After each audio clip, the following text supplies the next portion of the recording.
The Bitcoin Group, the American original. For over the last 10 seconds, the sharpest Satoshis, the best Bitcoins, the hardest cryptocurrency talk. We'd like to welcome our panelists, Blake Anderson from Facebook.com/GotBlake. Hey. Davi Barker from ShinyBadges.com. How's it going? Chris Ellis from Feathercoin. Hello. Christoph Atlas from Anonymous Bitcoin Book. Nice to be here. And I'm Thomas Hunt from Mad Bitcoins, and I shaved. Woo! Issue 1, single bidder, buys all 30,000 Silk Road Bitcoins. Venture capitalist Tim Draper, working with Vroom, a company that designs Bitcoin exchanges for financial institutions, have announced that they have won all of the Silk Road Bitcoins and will be using them to increase liquidity in Bitcoin and spreading Bitcoin to the third world. Bitcoin price went up shortly after, as the many losers turned to the open market to buy their Bitcoin. How do you feel the sale went? Blake Anderson. Well, I think that it sends really positive signals that once there is more ability to purchase large quantities of Bitcoin in the West without exchanges having their depth really messed up. Like right now we have Coinbase, and that's a good place to buy and exchange coins, but it's not a trading floor. They're a financial services institution.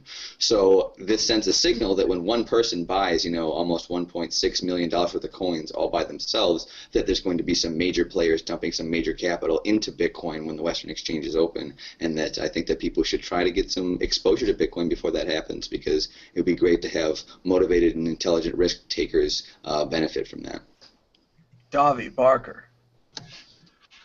I've got to hold my skepticism and wonder whether or not this person is complicit in a crime. I mean, like, now that this person is known and he has a name, I have to like look at his actions from here on and say, how loyal to the government is this guy? Is he really going to use it to benefit the third world, or is that just your typical sort of like corporate PR stunt? I don't know. I'm going to be paying close attention. Chris Ellis. Actually, the real criminals are the feds here, Davi. They're the ones with the stolen dollars that currently reside in their account. Tim bought those Bitcoins fair and square in an auction. I think that he does have a good record. Of course, I'm encourage people to remain skeptical, but he is an investor in Skype, Hotmail, Tesla, Badu, to name but a few. So he does have a good reputation. For me, this was the least worst of all of the outcomes, short of actually sending some funds to Ross's defense team. Christoph Atlas. Yeah, they certainly are stolen funds. It's pretty comparable to buying a car that's been seized by the feds or something like that, which is a pretty pedestrian thing at this point. I think for the most part, it's not something we focus on as liberty-minded people. And I guess it's positive that these very worthwhile digital tokens have been liberated from their previous owners to someone that's looking to put them into some actual use in the market, and that's certainly a positive thing. I think Chris is right here. This is the best of all possible solutions. A single bidder bought them all, presumably at market rate or even above market rate, as we've seen the rest of the bidders turn to the market and drive it up afterwards. Bitcoins are valuable. They had an auction, and someone bought them all. This is the best possible outcome. Moving on, issue 2. NewEgg accepts Bitcoin. The world yawns as total Bitcoin adoption is becoming commonplace. NewEgg, just another drop in the bucket, making one assume that Amazon, Best Buy, and Walmart are watching and waiting. Are you excited by NewEgg? Davi Barker. Still muted, Davi. And now freezing. Can we hear Davi? That came as a surprise to me because I thought NewEgg already took Bitcoin. It did seem like with Tiger Direct Overstock, there was some confusion as to whether NewEgg had gotten on board, but now they seem to be on board. Davi seems to be having a connection issue. Chris Ellis. Well, one of the sort of noticeable features of that article is they do actually quote the marketing director of NewEgg, which tells you a lot. So I'm kind of getting a little bit of fatigue with all these articles. I'll be more impressed when we actually get some big players like Amazon on board. But it is good. Also, they mentioned in the article something that was quite funny is that you can actually now buy computer equipment to generate money to buy more computer equipment with the very equipment that you're buying it with, which I thought was quite nice. It kind of alludes to an interesting technological ecosystem. It's the circle of life. Christoph, Atlas. Yeah, I was. I have to agree with people that have been kind of jaded by this type of announcement. I noticed in the article that they talked immediately about how they were converting their bitcoins to dollars through BitPay. I would imagine that most of them are doing it 100%. So I was actually more excited when a week or two ago I heard from Patrick Byrne that Overstock has been for a while now apparently holding approximately 10% of the bitcoins that they take in through sales and converting the remaining 90%. That's actually a much more significant piece of information because this means that there is a very large company that is valuing the tokens not just as a medium of exchange to instantly convert value, but also they're actually, they're valuing the currency and they are putting their trust and valuing the future value of that currency as well. And I think that's a huge step. To me, that's one of the next big things in Bitcoin adoption is holding on to the Bitcoins and not merely, dumping them off immediately through BitPay or Coinbase. And I'd like to see more companies dipping their toe into it. Just start off with 1% or whatever it is, hold on to the Bitcoins for a while and see what you can do with that. Can, encourage your suppliers and the other businesses that you do business with to accept Bitcoin from you, and then we really start to see the Bitcoin ecosystem really get going instead of just kind of going in and out of fiat in a kind of cyclical fashion over and over again. In addition to holding the Bitcoins, I'd also like to see them offer refunds in Bitcoin. So far, all of the refund programs have been store credit for Bitcoin. It's too complicated to send back Bitcoin. Well, if you're holding some, it's not too complicated. Just send back the same amount, no matter what the dollar value is. I gave you some, you give it back. Blake Anderson.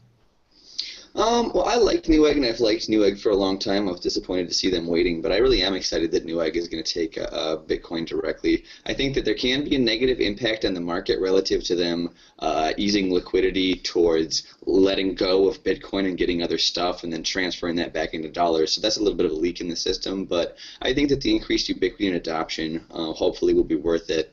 I do want to mention that Gift, GYFT, you can get gift cards with Bitcoin and spend those on Amazon.com, which really unlocks a lot of buying power. So I use Gift. My wife uses it frequently to go and buy all kinds of stuff. So I'm excited about Gift and about NewEgg, and really excited to hopefully have Amazon at some point look at how many gift cards from Gift were spent there and how much Bitcoin paid for those. I think that would be a really cool article to see or even write or research.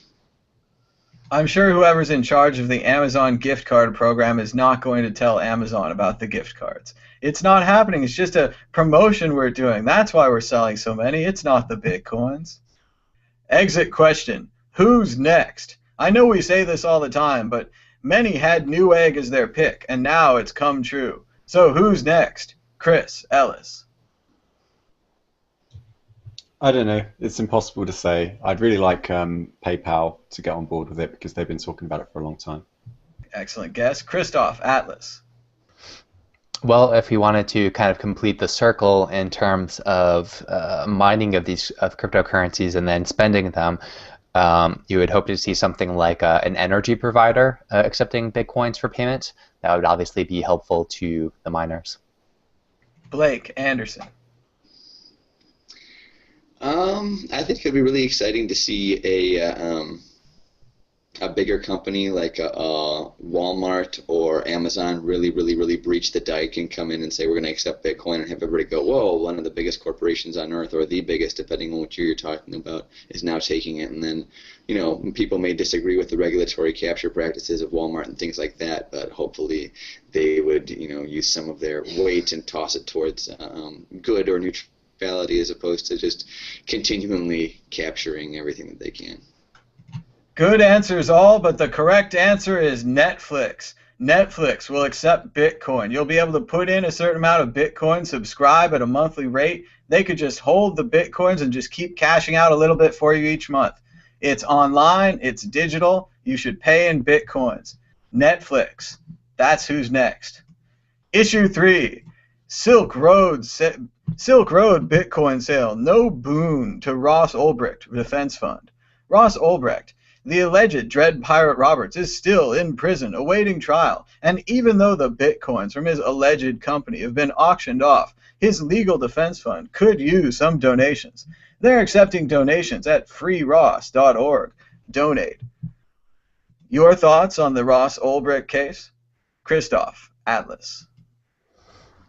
Ross is in a very tough position that I'm sympathetic towards. I think a lot of people are reluctant to donate to the cause because they're concerned about flushing their hard-earned bitcoins down the legal drain. We don't really know if you give money to a legal defense fund. You don't really know how useful those funds are going to end up being. Are they going to take a year off as a sentence? Is it somehow possible through some kind of miracle mistake on the behalf of the prosecution that he would get off completely? It's really hard to say. It's not like what you would typically put your Bitcoin towards, where it's more obvious the return that you're getting on your investment. And so even if people want to help Ross, I think that's why people are reluctant to donate Bitcoins, is because they're not sure exactly how much is going to help him. So I really feel for Ross. He is either a brilliant, somewhat very risk-taking, future-thinking agorist, perhaps the finest agorist of all of our time, or he's an unfortunate early Bitcoin adopter who got caught up in some kind of federal prosecution that's going after the wrong person. I think most likely he probably is DPR, but we'll see what the facts of the case decide. And I wish that there was something more that I could do to support him beyond just handing money over to his lawyer and hoping for the best. But that's what we're left with. Blake Anderson. Well, I think that Christoph made a lot of very fair and valid points, but I think that what the case represents is the opportunity for the state to set a precedent relative to being able to pile all kinds of data through exploration onto somebody that they're going to charge with a crime, and then just say, we're going to put this macro criminal title on you, like Kingpin or something like that, and then you go through and just know that this orgy of evidence is going to have something in it, and then we're just going to say, there's more than enough evidence, we don't need to prove anything. That violates the right to face your accuser, the right to be able to defend yourself because you understand the charges. It pretty much fundamentally violates everything that justice stands for. So if you are going to donate to the case, I think that might be a really good reason. I mean, we don't know Ross, but we do know that the system has him in its jaws, and that it's a dangerous system. And if we can maybe get increased legal support, maybe argue from a standpoint of none of this is legal, that might be able to help him. And I think that people maybe should donate for that reason. Chris Ellis. So actually, Lynn got a really, really warm reception at PorcFest, and we spent a lot of time sort of trying to help her out and talking to her and trying to conjure some support before her talk. She was very nervous before she gave her talk, but she got a standing ovation when she did. In fact, actually, contrary to how that article sounds, they did actually raise 28.7 bitcoins whilst they were at PorcFest on the Tuesday, so it wasn't all bad. I would say that one of the things that I've been getting from people is that the reason they don't want to donate is because there's a perception, and it comes across in the comments on the CoinDesk article, that he's already made a lot of money as an individual, that in fact he is one of the largest grossing early Bitcoiners ever, that he made $80 million doing this thing, and that actually one of these comments is quite scathing. He says, I'll start a large illegal underground drugs bazaar while soliciting for help with coding on this bazaar with various social network sites that all lead back to my real name. Wait, it gets better. Then I'll order fake IDs from Canada, have those IDs sent to my actual residence, and then have a visit by Homeland Security officers questioning these items. And he goes on to basically lay into Dread Pirate Robert's behavior. But then I think later on we get actually quite a wise comment from someone called CryptoSci that actually says that nobody knows if he's actually guilty yet, and that basically he does deserve a defense. One of the points that Lynn made in her talk was that this actually breaks a lot of very important precedents, that essentially you're just going to charge somebody for creating a space where people can trade. Well, you could do that, for example, just by, you know, the state owning a particular piece of land. You could say, well, whatever that you do on that land, the person that owns it is culpable. And the fact of whether or not he's made a lot of money whilst he was operating this bazaar is besides the point. The fact is he doesn't have those funds right now, and he does have the right to a defense. And that's one of the things that I think, you know, Lynn is really fighting for. So I think, you know, he definitely deserves all the help that he can get, because otherwise this case isn't going to be well tested enough. Good. It was very moving to hear Mrs. Ulbricht speak, and it is very unfortunate what's happened to Ross. Although he is accused of running a very dangerous black market or dark market, he does deserve a legal defense. As many have said, this is very similar to the Craigslist case. Craigslist was declared just an open carrier of its users. Craigslist was not held responsible for the action of its users. And this could very well be the case if he can get a proper legal defense. Moving on, did you know we just got back from Washington, D.C. and New Hampshire, but we can't stop going places. Next week, we're going to go to Silicon Valley to the Bitcoin Beauties art show. And the week after, with your help, MadBitcoins.com will go to Chicago for Bitcoin and the Chicago way. New episodes of Mad Bitcoins start next week. Get excited! Issue 4, Code as Law, How Bitcoin Could Decentralize the Courtroom. An excellent talk by Pamela Morgan at Bitcoin in the Beltway has become an excellent article by Vice. Which one of the potential improvements to the legal system interests you the most as we move away from centralized injustice towards decentralized justice? Video chatting with the court, experts on juries for expert cases, smart contracts, Justice Coin, Blake Anderson. Davi reconnected, and so I was so excited I forgot what you asked me. Which one of the legal things excites you the most? Justice Coin, smart contracts, expert juries. I think that they're all very, very exciting. I think that the availability of information and the fact that digital storage of value can make it a lot more decentralized and permanent by having fault tolerance turned down to pretty much zero. I think that it's going to have, you know, a lot of implications for law and discovery and the kind of work that we need to do to have justice. So basically what happened a long time ago was we needed justice because we needed some, you know, agreements on natural law, and then funding the justice system spiraled into the state. So if we can decentralize justice and take some of that workload off of the state and put it into better systems, that's really, really exciting stuff. Davi Barker. Go ahead, sorry. By expert juries, do you mean the presentation in Washington, D.C. a couple weeks ago? Yep, it's now an article. Right, so that, I think of all of them, I think that one interests me the most, and the reason is because that's the one that is equipped to deal with tort or unforeseen conflict, whereas smart contracts or precedent are sort of designed to preemptively resolve conflict, and as we all know, most human conflict is unforeseen, so that one is the one that to me is the most interesting. I like the expert juries too, because a lot of cases in the future are going to resolve computers, and you're going to need people that understand how computers work to really understand the cases. And we could skip a lot of that early explaining computers nonsense and get right to the case if we knew that we had several expert jurors, especially who could video chat in. Chris Ellis. Yeah, I really loved that talk. It was the highlight, actually, of that day that I watched it, and it was one of the best ones I saw at the whole conference. It's certainly the most forward-thinking. I think one of the sort of issues with it that I would have is that the law does require a lot of interpretation. So the smart contracts, for me, I still need to be a little bit more persuasion. I think the blockchain as a notarization service is a very, very good idea. I not only think the contract should be notarized in the blockchain, I also think all of the discussion that leads up to the formation of that contract should be notarized in the blockchain, because one of the main reasons why people end up in disputes is because they form what are called unstable agreements, where one side kind of capitulates because they need something, and they come under pressure or under duress, and so they sign when perhaps they shouldn't. But like Davi, I also think that the jury selection was the best idea of all. I also think that the jury deliberation that they go through should also be documented and notarized, albeit encrypted, so that if there's a retrial or if there's a hung jury, a future jury can come back, look at what went wrong in the first case, and kind of learn from it. It might also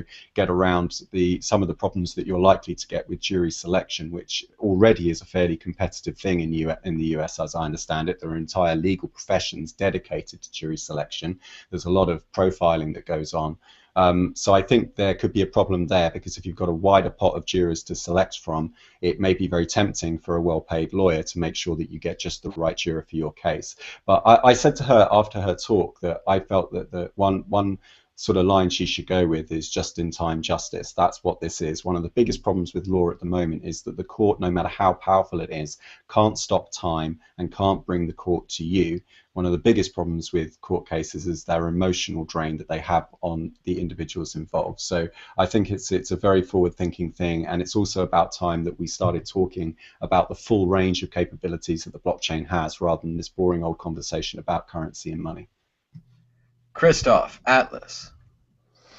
I actually hate juries. My perception of jurors is that the way that we choose jurors right now, this kind of idea that you select them amongst our peers, they would be randomly conscripted into leaving their occupations temporarily to give their time towards a court case. I think they make completely retarded decisions, and they are easily manipulated by lawyers and judges and so forth. They're not even educated about what the law is, or whether they have to abide by certain laws. I mean, it's just a complete mess all over the world. So actually, what I much prefer to as a model is arbitration services that compete based on reputation. They compete in open marketplaces like an open bazaar or something along these lines. And they are pre-selected by participants attached to a contract, right? So if there is a dispute that comes up, both of the parties have already selected a party that's going to come in who is going to arbitrate on their behalf. And I also think that, just generally speaking, if there are issues human conflicts that come up that are not attached to contracts, like if someone commits a crime against you and you didn't have a pre-existing contract with them, that generally should be covered under other kinds of contracts, whether they are insurance contracts or dispute resolution contracts or whatever. I much prefer all of these approaches vastly over any kind of juror selection system, and that's the type of thing that interests me the most. And so I think out of those options, the smart contracts are the most compelling for me. Moving on, issue 5. Inside the libertarian version of Burning Man, guns, booze, and Bitcoin. The Washington Post takes aim at the Porcupine Freedom Festival in New Hampshire and finds many comparisons with another freedom festival, the Burning Man Festival in Black Rock City, Nevada. Of course, there people won't be wearing guns. They hardly wear anything. And what good is a gun for other than killing and threatening? What are your thoughts on the Porcupine Freedom Festival? Any highlights or stories? Davi Barker. Still muted. You're gonna come to me first, huh? I had a great time, and I am not a gun person, and I'm not a booze person, but I am a Bitcoin person, and Bitcoin was present in spades, and so I had a good time.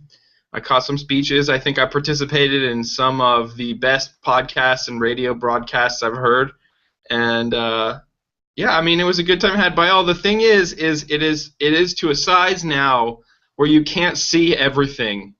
And so you kind of have an opportunity to choose which festival you want to go to, if that makes sense. I wasn't able to catch the build your own AR-15 workshop. Chris Ellis. You missed an absolute trick. You really did. There's nothing I like more than to make my own weaponry. No, I thought this is a I had a really good time. Like Darby says, the first thing that we actually did when we got there was we went on Peace News Now. I got to meet Derek J. I got to meet Darby. And I got to spend a lot of time with Blake as well, which I hadn't done at DC. For some reason, Blake and I just hadn't really met. We had just obviously been in different rooms. We'd had a different conference, gone to a different conference. But yeah, so I had a really good time, and we were talking, Tom, about the fact that everything at PorcFest cost money because it's all supposed to be free market, except there were no real arbitrage opportunities, which meant everything cost quite a lot. And you were I liked what you kept bringing up, Burning Man. You kept sort of talking about how everything is free and how that's that is kind of real freedom. And I did feel that there was some missed opportunities, particularly with the laser display, where they were like drawing like the laser messages on the roof of one of the buildings, and it was just used for advertising. Like, this is true like free market anarcho-capitalism, right? It was used for like advertising all of the different products in the fair.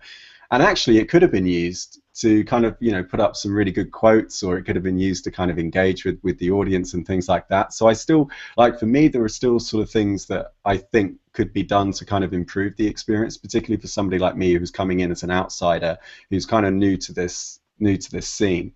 I definitely have an issue with the use of the term, and perhaps some of you more familiar with PorcFest can educate me on this. Why, if you are against the idea of a state, would you have something called a free state project? Like, I thought the idea was that we were supposed to be getting away from states, but as I understand it, you've got a free state project where libertarians are being invited to descend on the state of New Hampshire so that they can vote New Hampshire out of the Union, so that it can secede from the United States. Now, I don't know how the incumbent residents of New Hampshire feel about this. I can't imagine they're too happy that all these crazy libertarians descend from around America just for the purpose of trolling the US Constitution. But how does that work? How can you be like anti-state? Why was there an American flag flying in the main entrance? You come in, there's this huge Star-Spangled Banner as soon as you come in through the gates. I was just sort of noticing some of these contradictions. Can I field this question? Is that all right? Please, yeah. So the Free State Project is a work in progress, and it is agnostic as to the question of secession versus anarchy versus working within the system. So really, all that the Free State Project is a bus, and it says, if you're interested in liberty, if you're interested in the mission statement of more freedom in your lifetime, move to New Hampshire and we'll sort it out when we get here. And so in the beginning, it was much more of a sort of libertarian party, libertarian working inside the system, and there's still a lot of that there, like the Libertarian Alliance or whatever it's called. But over the years, it has gradually become more of an anarcho-capitalist, voluntarist project, even though the Free State Project itself is not endorsing that as a strategy. That is sort of becoming, especially what PorcFest is. So it takes all kinds as the answer. Right. So not so much anarchy, but just very messy. I mean, is there a difference between anarchy and just kind of like, oh my God, what the fuck? Let's just do it and try something. Yeah, absolutely. Anarchy essentially, yeah. Yeah. Anarchy does not mean chaos. They're not synonymous. Right. Anarchy is one of the old definitions is no God, no masters. And anarchy is basically referring to let's keep an even keel as far as everything that we can relative to negative rights. And so we can oblige inaction on people, but we're not going to oblige positive rights and action on people. So anarchy really does have really specific and tenable definitions. And it's kind of tragic that in the modern lexicon it gets conflated with chaos so frequently. And will I be allowed to fly into this free state? Like, will I need a visa? I mean, how is that going to work? Oh, I'm not talking about it in terms of the free state. I'm just talking about the word itself. The free state is kind of. I was laughing as you were. I can't believe you think about flying. You haven't even considered air traffic controllers, all of which follow quite a lot of rules. So I wouldn't expect any air traffic controllers in the free state. Yeah, how is that going to work, guys? Like, how are you going to comply with the most universally recognized set of rules in the world, which is air traffic control? Even like North Korea respects the air traffic control rules. Regulations are. Oh, go ahead. Go ahead. I was going to say regulations are supposed to be a set of agreed upon things that businesses do to keep people safe and to keep business regular. And if you don't have white papers and standards like ITIL or the Information Technology Infrastructure Library to give you best practices relative to IT project management, it doesn't work very well. So the market creates an incentive to do things that work well, whereas the government really does not work well at creating incentives. And when the government does create an incentive, they usually do so by stealing from people. So it's a net loss in those terms almost every single time. Well, why is it if we have self-driving cars, why do we need a bunch of old white men sitting around in a tower telling people when to land and when they need to take another few laps? Because there's the technology just isn't there yet. I actually know someone who works in that line of work, and he said we're not there yet. Is the technology not there yet because humanity was not capable of making that happen by now, or is it because there's not money to put into that because they're fighting against all of the interested parties that want to maintain the air traffic control? I mean, they spend billions of dollars on their stupid, outdated software so they can continue running it on Windows 98 machines or whatever it is. So here's the thing. Air traffic control is most important when you're approaching an airport. Yes. And in an anarcho-capitalist world, an airport is private property, which means that they're going to have the particular air traffic control rules that they want on their plot of land if you're going to touch down on their plot of land. Now, this is probably going to happen a lot like trucker lingo, where like there's this network of travelers that communicate over the radio, and time is short, and so they establish a slang, and it's going to become very easy to communicate very quickly the standards that are apparent at that airport. And we know that markets do this because we're all currently communicating over a thing called Wi-Fi, and there is no sort of like air traffic control for the Wi-Fi signal. The Wi-Fi is essentially a standard it's an internet protocol that was established by the market, and it was adopted by the market the same way USB was adopted, the same way all of these sort of standards are established by. But Davi, you did drop a couple times during this call, so perhaps we should create another agency to coordinate packets. We need a air packet. Should it be taxpayer funded? We need irrigation, man. We need more fault tolerance. Otherwise, it suffers from a tragedy of the commons. So, of course, we'll need to forcibly extract those funds from taxpayers. Yeah. I think so plan on landing in another state and then drive to the free state. No, because then I won't. The whole point was to go there won't be any roads. There won't be any roads. Who's going to build the roads, guys? All time's going to become simultaneous. We shouldn't even talk about this. I mean, it's very clear who's going to build the roads. We're going to have a Nuremberg-style like mass trial for all previous bureaucrats, and the sentence for their crimes will be indentured servitude building roads. The statists will never build quality roads. Think about the quality of the roads. The statists. They're going to be poor quality. Thomas has a point. They're going to have to rebuild. What if you have to repair the roads? You're going to have another meeting where you talk about repairing the roads. There's going to be a lot of meetings in this free state. It's going to be very anarchistic. To go back, and just the fault tolerance will be low. We'll just fly everywhere. We won't have cars anymore. We're just like Christoph. Love DeLoreans. Like self-flying plane. He can invent them, and we can just fly everywhere. We won't need roads anymore. To go back to one of the previous questions as to how the locals in New Hampshire feel about being occupied by the Free State Project. So when the Free State Project was first announced, the governor of New Hampshire actually invited them and asked them to pick New Hampshire as a state, because at the beginning it was also Wyoming, it was also Hawaii, there were a whole bunch of other like states on the list of potential destinations. But even now, like among the population, there is natives of New Hampshire who have embraced the Free State Project, and they call them pre-staters or granite staters. And there are also those locals that hate the Free State Project, and you get the sort of like anti-free keen activists and stuff like that. How did we boondoggle Hawaii, man? How did that happen? Yeah, I want Hawaii.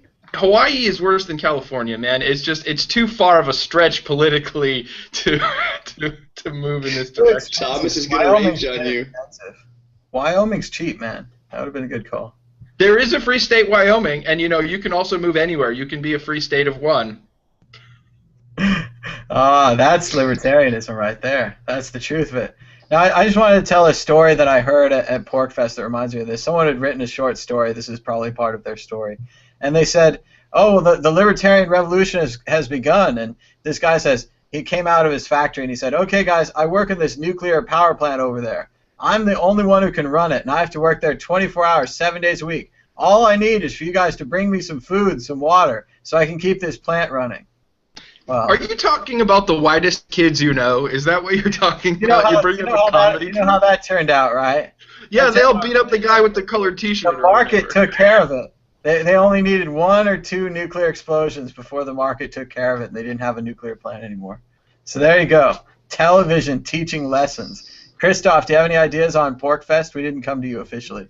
Well, I was wondering, did you guys read the article that we were referencing? I thought that the guy who wrote it was kind of a douche. I mean, talk about trying to talk down and patronize the people and like, oh, well, hopefully libertarianism remains a far-off ideal because it could never actually ever happen. And this way, no one will be able to prove that it could never happen. Like, oh my goodness, what a jerk. But, he's like some political writer for the DC Beat or whatever, so you wouldn't expect a whole lot more, but can't help but he said, oh, I made a bunch of friends at PorkFest, so I'm going to keep coming back in the future if they'll have me. Can't help but wonder if some of the people that hung out with him and thought, oh, this guy seems nice enough in person, and they read the article and they were like, he's not really my friend anymore. I thought that was quite a poor treatment of the ideas around PorkFest. I'll certainly admit that there are a lot of smelly, unshaven, unprincipled, not very productive people that show up to gatherings like this. No offense, Davi, but that doesn't have anything to do with the ideas whatsoever. I mean, the idea that somehow this reflects poorly on an opposition to aggressing against other people, that is a pathetically bad idea to try and to sneak into this article. And it's the Washington Post, so yeah. But I mean, that was sort of my take on the article. I'm happy to hear if people had a different take on it. It did seem very much like it covered the surface of the event, not the substance of the event. It was there to make it a parade, it was kind of a fun article. He made a little fun of their dance party too. I thought that was a little low. They tried hard. Blake, I have a your fun thoughts on PorkFest. We'll go back. Go ahead.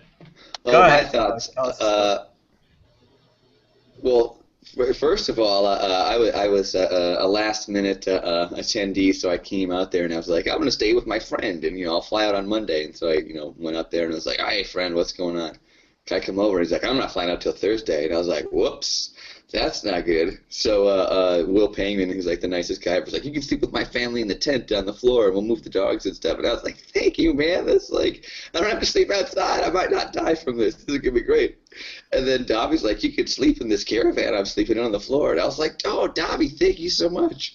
And at the end of the night, we go to Davi's caravan, and he's like, oh, dude, there's an extra bunk bed with, like, linens and pillows and stuff. It was like, a bed? Sweet, dude, thanks. I slept in a bed every single night in an air-conditioned, giant, really nice caravan. And I had a great time at PorkFest. Everybody that I met was really, really nice and really, really awesome. I made a lot of really good friends. I'd never been there before.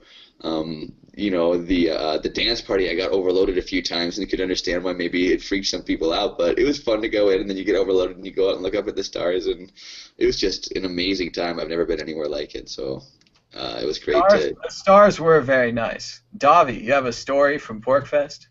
I actually have an idea for PorkFest next year. This is sort of a praxeological experiment, and I think, Thomas, that you'll appreciate this, because you, and as well as I, have noticed that there is, let's say, a glut of firearms as far as the market demand is concerned at PorkFest, but there is also a great depression in the quality of the Wi-Fi signal. And so I think if you created a Wi-Fi signal and the only rule was this Wi-Fi signal is a gun-free zone, like, come, just, we'll give you a claim ticket, then you get your password, you can use the Wi-Fi as much as you want, but we want you to turn in your firearms. I think it would be really interesting to see how people responded to something like that. Sounds a bit top-down to me. Sounds a bit higher up. Totally voluntary. It's totally voluntary. You own your Wi-Fi signal. That's the thing. Oh, I don't think they'd like it. Checking their firearms at the door. What is this? The Wild West? That's Then not. then they don't need a Wi-Fi signal. They've decided that the importance of owning possessing an open carry firearm is more valuable to them economically than access to a Wi-Fi signal. It's just a straight praxeological choice. Well, We and rustle then, some and then jimmies. once we got all the guns, we'd have all the Wi-Fi and all the guns. We would really That would be do that. amazing. Right. The could People's take Republic over. of Porkfest. And then we make believe and pray, and we play pretend government, and then we take over all the Porkfest with all the Wi-Fi and guns that we've used for communication and monopoly on violence. The Beautifully libertarians would ironic. never see that coming. They would never see that. You ain't taking our guns. You're not even We gonna get this already plan took your rolling. guns. We took your guns and we're turning off the Wi-Fi. It's over. It's all over. Let's go to Burning Man. All right. Moving on to We can't questions. use Wi-Fi to report our stolen firearms. All right. There are no questions and there are no answers. That's great. That means we get to move on to predictions or story of the week. Are you ready? Everyone who's never ready. We're going to look at you first, and you know who you are. Are you ready? Blake Anderson with a prediction or a story of the week. I don't know much about computers. My mom got one, and she put some games on there, and I played them. And I think that'll probably continue to happen. I'll keep playing games in the future. That's I just my need prediction. an alias. I'm not a hacker without an alias. I have no identity. No identity, man. I'll be Mr. Anderson. All right, we'll come back to you. We'll go to Chris. He had his hand up. He has something to say. Yeah, so yesterday I went to the Leeds Forefront of FinTech event, which was like a business conference with a lot of people from the legacy banking system there. And I went with my friend Cecile Baird, who's a good friend of mine. She does UX and design work in London. She's always been very supportive of me. So she wanted me to appear on a panel about cryptocurrencies. We were interviewed and asked to give our questions. There was also a chap called Kevin, I forget his last name, from the Bitcoin Foundation. Bitty Licious were there. Safello were there, so it was good fun, and I wanted to talk a little bit about it because I had some things to report. I was sort of live tweeting from the event. I was surrounded by men in suits. I did also go undercover. I was wearing a suit. Normally I just wear jeans and a t-shirt, but so I was wearing a suit, and in particular this slide came up, which maybe I'm misrepresenting the speaker slightly, but essentially the title says "Protecting the Industry," which is kind of how I felt a lot of this sort of thing was. So these were the people in finance who were semi-consciously aware that things were changing underneath them, and they like going to conferences and talking about those changes, but I did feel a kind of lack of energy and enthusiasm and genuine understanding of the blockchain technology. When we came to talk about Bitcoin, given that it's now 5 years old and given that these people work in the finance sector, we did have to kind of give them like an Eli 5 interpretation of Bitcoin, which I felt was a shame. I would have liked it if more people had already understood it. I would also have liked it if more people had stuck around for it as well. And I did hear quite a lot of buzzwords. I heard a lot of things about community and about helping people make better decisions about their data and all this kind of thing. But one of the things that really comes across about these kinds of events is like this was the turnout. So this hall was actually 3/4 full when we got there in the morning, but by the time we did our talk, it was less than half full, which I felt was a bit of a shame. I think one of the things I want to say is that data is the new oil, and so this is what you now make money out of. That the information about what you spend your money on is actually more important than the money, and this is something that is true and has crept up on us very, very slowly. I would say that money has been digitized for the last 30 years, and the banks just assumed, and I think a lot of people, particularly in the tech sphere, particularly in the dot-com boom, just assumed that if you shared your data, that it was perfectly okay for them to monetize it. The paradigm shift that I hope I got across at the event was not so much the technological shift, because Bitcoin isn't that innovative. A lot of the technology it uses is well understood cryptographics that go back 20 years. The innovative thing about it was the values innovation that it brought. That honesty had to pay more than fraud. That you wear the inside on the outside. That the blockchain is public. That everybody has a copy of it. And I did feel, and I do feel, not just in fintech, and I also feel it a lot in East London as well, where this tech industry is booming at the moment, that there is a real fear of the loss of living standards now that a lot of the jobs have gone. So you've got a lot of middle class people that, in my view, were overpaid, including me, for the last 10 years. They've lost a lot of the jobs because those jobs were automated away. You're talking about a class of people, particularly in high finance, who had no problem with the automation of manual jobs when it was happening to the working classes and when it was happening in the factories. But now that it's happening to their industry, they're almost kind of like, they're using the right terms, they're saying the right things, but what they're doing instead of really innovating is they're building incubators and accelerators. So the most popular startup category at the moment is the incubator accelerator, right? Not the startup inside of it. There was actually a panel discussion that talked about incubators and accelerators, and it was, you know, full of like community and how you engage people and mentors and all of this stuff. And then at the end I asked, well, what is the success rate? How many successful exits have you had from these incubators? And the answer I got was, well, they've only been going for 7 years, so we don't have enough data. 7 years and you don't have enough data. I'll tell you what the answer is. Virtually none of these startups succeed. Failure is the norm. 99% of them fail. What these startups really are is just a way of churning people so that we can all work out who we want to work with and who we don't want to work with. That's what they're really about. One of the biggest problems you have when you work in a startup is communication and working with other people, because one of the most prominent features of joining a large company is the communication system. You have to use their particular protocols and procedures for communication. Basically, you become an email monkey, you're shuffling a lot of spreadsheets, you're making a lot of PowerPoint slides for the boss's presentation, you're doing all the things that the boss doesn't want to do. Essentially, the boss and the people above you make money out of your time. They make money by relying on your effort. That's how it works. But nowadays, in the information age, you bring the means of your own production to your work, right? Every individual now has their own laptop, they have their own software, they have their own way of doing things. Some of us like to use Trello, some of us like to use Google Drive. We've all got our own habits and our practices. That means that when you recruit someone, when you decide you want to work with someone, you're really hiring an individual. I felt a little bit that the problem I had with the whole talk on the incubators and accelerators was that not enough was being said about the truth of the situation, which is that the smart money is being a middleman. If you are running a coffee shop, a bar, or an incubator accelerator in London right now, you're doing pretty well, because you're selling the shovels and spades. Only the idiots are digging for the gold, particularly in Tech City, right? Because none of these startups are going anywhere. Even when they do go somewhere, the exit strategy is to sell to Facebook and Google. Essentially, you're not there to disrupt anything, okay? You're not there to try and make something painless for a consumer or try to understand their problems with some clever UX. What you're really there to do is to get them to enter their personally identifiable information into a database. You have to put a nice shiny wrapper on the outside, do lots of nice marketing, hire an SEO guy, get 100,000 followers on Twitter, and just pump that message over and over again. You know why?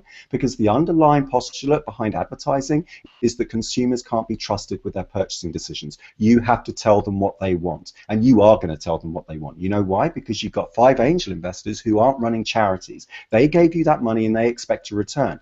And I know a lot of startup founders that have been particularly stressed. They come every Friday night, they come to Silicon Drink About, and they're drinking. They're drinking because it's been so stressful the week before, because they borrowed this money, they live beyond their means. And I think the reason behind all of this is that we are not willing, as middle class, British people, we are not willing to let go of our living standards. The last 10 years, we got used to a certain lifestyle, that we were living in, a 2-bed apartment, it was, in East London. And now those rental prices are going up because all the sovereign wealth funds come in from overseas, and they've been buying up a lot of London property, which has been pushing the prices up. The cost of living and earnings have, just gone completely separated. So a lot of my friends now have to move out of London. They can't even afford to live there anymore. And I think that's really at the heart of it. I've seen a lot of very good people make bad decisions because they don't want to piss off the right person. I've invited people onto our shows to speak some truth about some of the things they've gone through. And I said, well, I don't really want to offend that guy. I might need him in the future. So a lot of these are compromises. People don't feel that they can tell the truth because they don't want to lose out financially. And I feel a slight sense of, I don't know, lament. But I will just end on one good thing, though, which is that this is good for Leeds. Like, this is a city in the north of England, not too far from Hull, where we're working on the Hull coin project. And I really like the fact that this is finally somewhere outside of London in the United Kingdom. It does have some really fast access to I think, the States via the internet, they were saying, so they put a lot of data centers there. And it would be very good if the United Kingdom could decentralize and actually bring some of the wealth outside of London and the southeast.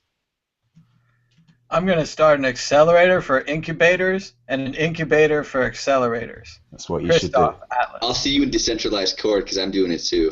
Go ahead, Christoph. So today is July the 4th, which of course is Independence Day in the United States. Some white guys a couple hundred years ago got together and did something, and we celebrate it by burning shit down with fireworks and drinking beers and eating lots of breaded products with beef products. And so I think it gives us a pretty good sense of like what this whole American experiment, this idea that you can constrain the state, the leviathan of the state, by writing shit down on paper and expecting people to follow that like the Bible. I think that we've really seen how that pans out. The United States government is now the largest government in the history of humanity, has the largest military. The military is much larger and better funded with more nuclear weapons and cyber weapons and all the other kind of weapons that you could possibly want to have, much larger than the next several countries combined.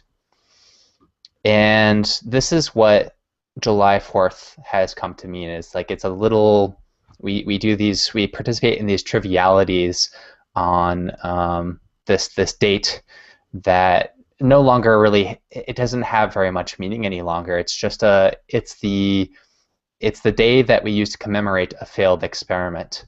The good news is that we're moving on to new experiments. So today is also the 2-year birthday of the cryptocurrency Bitcoin, which was the first crypto note currency to come out. This was one of the most advanced privacy-centric altcoins to come out. In fact, in some respects, it's not even an altcoin because it's not simply a fork of the Bitcoin project. There's a lot of speculation about who may have invented Bitcoin or a crypto note. We don't exactly know. It probably was a team of cryptographers. They may have been working on Bitcoin previously. Satoshi himself may have even worked on Bitcoin. We really don't know. But what we do know about the project is that it's actually what they brought to the table beyond just what Bitcoin did, what they were able to achieve by incorporating new cryptographic elements like ring signatures into CryptoNote. It was a remarkable kind of breakthrough, like a significant advancement on the template of Bitcoin. And so what this tells us is that there is not just a single Satoshi out there. There are dozens or hundreds or thousands of Satoshis out there, all with incredibly gifted minds and brilliant ideas and a desire to reboot humanity's attempts to free themselves. That whatever happened on this day in 1776, we recognize that this is a failed experiment, and we're ready to move on to new areas. We don't need a free state project. We don't need a libertarian in Congress. We don't need to take over some abandoned state elsewhere and create Ancapistan there. The future includes everyone. And it does through technology, a technology that's freely available to everyone that wishes to participate. And no one will be left behind in this new evolution of humanity. I think that's very important. It's not merely about providing freedom to yourself or to your family or to your friends, but this is a kind of revolution that is going to sweep the entire world almost simultaneously. I mean, it is simultaneous if you look at the kind of the overarching scope of history, of human history. It's going to take place in a flash in the long history of humanity. And I think we're really going to get something done this time. I think that we're really going to achieve something, and 300 years from now, they won't be looking back at July 4th and saying, well, crypto note and Bitcoin were invented on this day a few hundred years ago, but well, that never panned out to be very much. You know, this whole cryptocurrency thing, we thought it would be, we had such high expectations for it, and it turned out to be all a waste, because it's not a contradiction in terms, unlike the idea of a minimalist state. And so I have incredibly high expectations and hopes for what we're going to accomplish in this cryptocurrency space. I think it's going to be amazing, and I certainly won't live long enough to see everything that will come to fruition as a result of this, but I really think that I will see a lot of change in my lifetime as a result. Very inspiring speech, Christoph. It's also the same Independence Day where Will Smith and Jeff Goldblum saved us from those space aliens. They uploaded a computer virus. The aliens were also running Macintosh.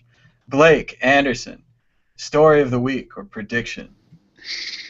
Well, I was just going to talk a little bit about CryptoBiz magazine. They had their second issue that came out. I got an early copy of it, and I looked at it, and it's really, really great.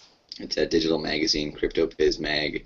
I think you can find it on Google. I wrote an article for their first issue. I didn't have time to write one for their second article, or for their second issue. But it's a really good magazine, and it's got a lot of money and effort and time put into the quality, and it doesn't have a lot of circulation yet. So, you know, tell your friends, and it's a really cool digital magazine. I think anyone that follows me on Twitter, Bitcoin Blake, I think it is, that gets a free subscription to the magazine. So they tweeted that at me today, and I retweeted it, so that's pretty cool. I'm good friends with Nathan Wozniak, who's the VP over at CryptoBiz, and he's a really good guy, so I talk to him almost every day. Also, Chicago's coming up, and I'm a backup speaker, and I think that you know, people almost always pull out, and my topic is going to be what was Satoshi thinking about when he wrote the white paper, what was Satoshi's goal in 2008, what was happening geopolitically, and why did he write it, and what kind of feature sets did he decide to incorporate, and why, and what would have been the negative progress represented by maybe different choices. So I'm pretty excited to get a chance to talk about that in Chicago. If nobody pulls out, then I think I'll maybe turn it into an article, and so I'm pretty stoked about that. Davi Barker.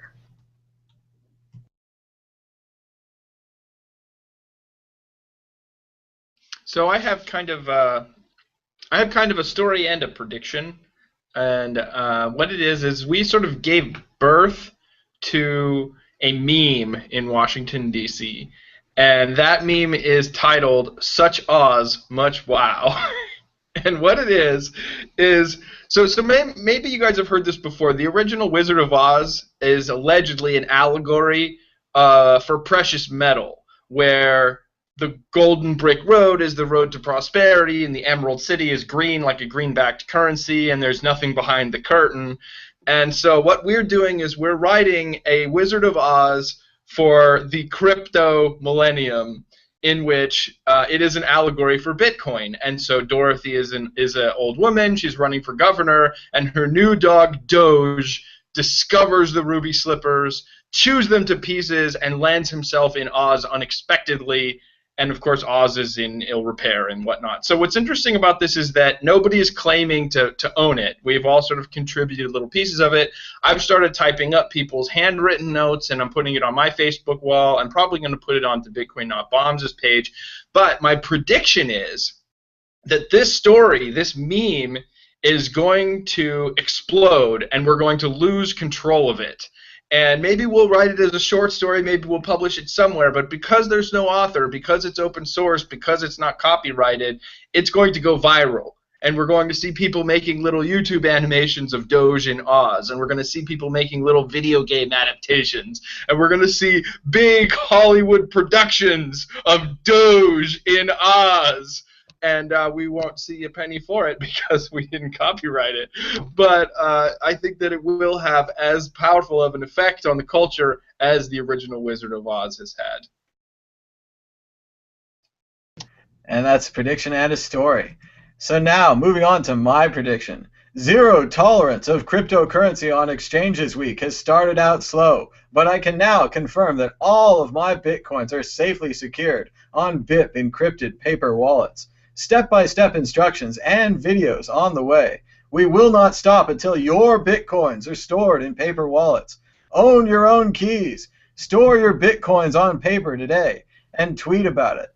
And we are serious. We will go to the Chicago convention. If you guys like to throw down about $450 to get some airfare, I guess that's around 0.7, 0.8 in the Bitcoin range these days. So check that out as well. Chicago's not far away, just a couple of weeks. But now we're out of time. Until next time, bye-bye.